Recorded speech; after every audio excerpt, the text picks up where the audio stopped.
Hello everyone and welcome to a new video. Today I'm going to talk about I Feed Her to the Beast and the Beast is Me by Jamison Shea. This one was released on the 29th of August, so very recently, and it is a new cool YA fantasy horror, and it was not at all what I expected, but very fun. And we follow a main character, Laurie, who lives in Paris.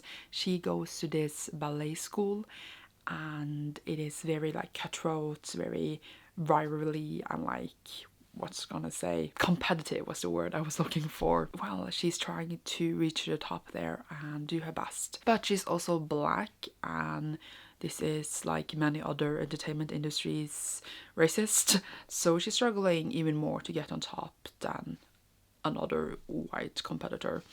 And she gets this offer from people there that she can make this deal with this creature that would give her an advantage. People get different things from this creature, and I don't want to spoil what she gets, but she goes into this deal and it just turns into this darker and darker story with, I was gonna say, bloodiness and maybe some deaths and darker stuff that is coming for the different characters here. She also needs to feed this creature with her blood to like fulfill its hunger, and as I said, I feed her to the beast, so it makes sense. And the beast is me, because our main character is not, you know, like the kind good character. She does evil things, but in the end, is she the villain of the story? She's at least our protagonist, but is she the worst character here? Or are they all really questionable? I guess you need to read the book to find out. First of all, I was actually very surprised it was about ballet at all.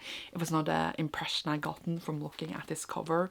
I thought that we would like go into belly of the beast or something, or like be a totally different kind of story. And then we were in a ballet school, and you know, like the whole trope of like grotesque and horror-like ballet, it is like a really used trope with like black swan, tiny pretty things, etc.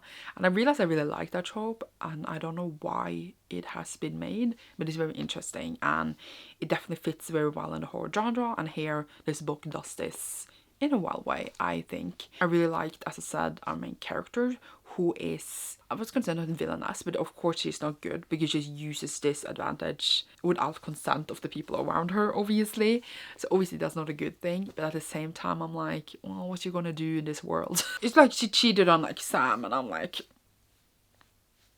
that's just life sometimes, you know. Sometimes you just gotta cheat to survive, but that's just me. I feel like I really like to see our main character dip her toes into the dark side and like not be like really like typical, oh my god, I'm gonna do everything the right way kind of character. This story wouldn't work with a kind of character that's like that anyway, and I just really enjoyed seeing her like, well, I guess I'm just gonna do this way, and I thought it was really interesting. Thought it was a well done atmosphere overall with like this beast and like this main character and like the darkest sides of this whole, I was going to say, constitution.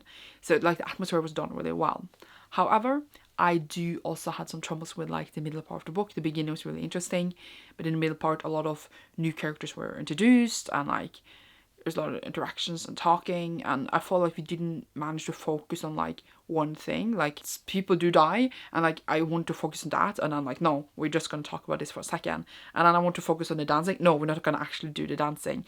And then I want to focus on her like interacting with other characters. No, like it was too many small tidbits for me to like feel grounded in the story and feel like connected to the parts happening, and it made me be uninterested in the middle part. It was a lot of like, I was gonna say, rumbling for me, and I wanted more out of that. I didn't feel like, I don't expect to be scared for this kind of book, but I didn't feel the like consequences of the things happening, because it's a very serious thing, you know, going and talking to a demon, etc.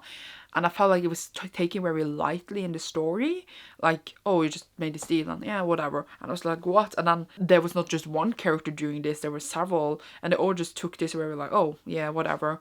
And I don't know if this done this way because these characters can kind of have this darkness inside them, and like for them it's like, I'm not gonna say natural, but for them it is like acceptable. Well, maybe for another person it wouldn't be like that, but it doesn't really like go into that details. It just felt that when they talked to this creature, etc., it didn't feel like there was deep consequences to this, so it didn't make me feel like convinced that this was like a threat to them, I guess. I'm not saying that I expected to sit there and read a book and like shit my pants because it was so scary. It was just something how I felt there was a lack of consequence for doing this.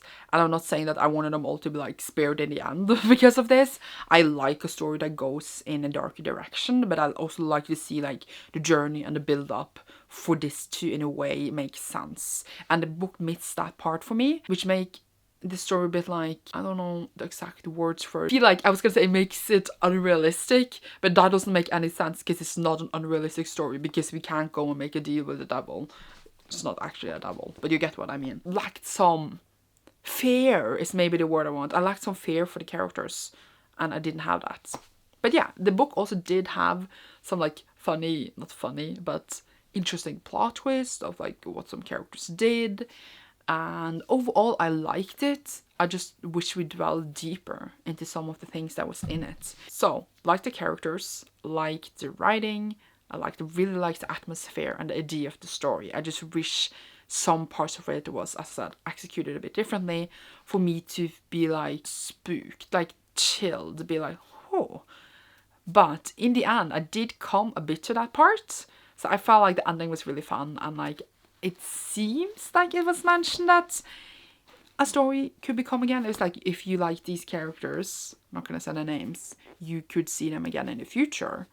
And I'm like, I'm in. Because I like, it was a solid story. I enjoyed it thoroughly. So I am interested to see what can come. Overall, it had also like good character moments. I feel like I said that they were messy, but there was like some good character interactions and like moments as well. Overall, a good vibe. I think I would give it 3.5 out of 5 stars. Right after finishing it, I felt really like, it's like a 3-star, and I felt a bit like, not like I loved it, but the more I've been thinking about it, the more I liked it after it's been now a few days. I like that. I think that is a good thing for me, so I'm happy about that, and I would round it up to 4 stars, and I would definitely recommend it. It's like a book I think a lot of people would enjoy. It has really like tropes you can tell them to make them want to read it, and I think that they would generally like have a good and decent time. And that's what I'm looking for when I recommend a book. So I would definitely recommend it. It's just, as I said, parts that made it not like a new favorite of all time, but an enjoyable read that I would recommend. But yeah, I guess I don't really have anything more for this review. I hope you have enjoyed. Now I want to go and look at ballet. Leave some ballerina shoes down below if you enjoyed this and you should see me in a new video. Thank you so much for watching. Goodbye.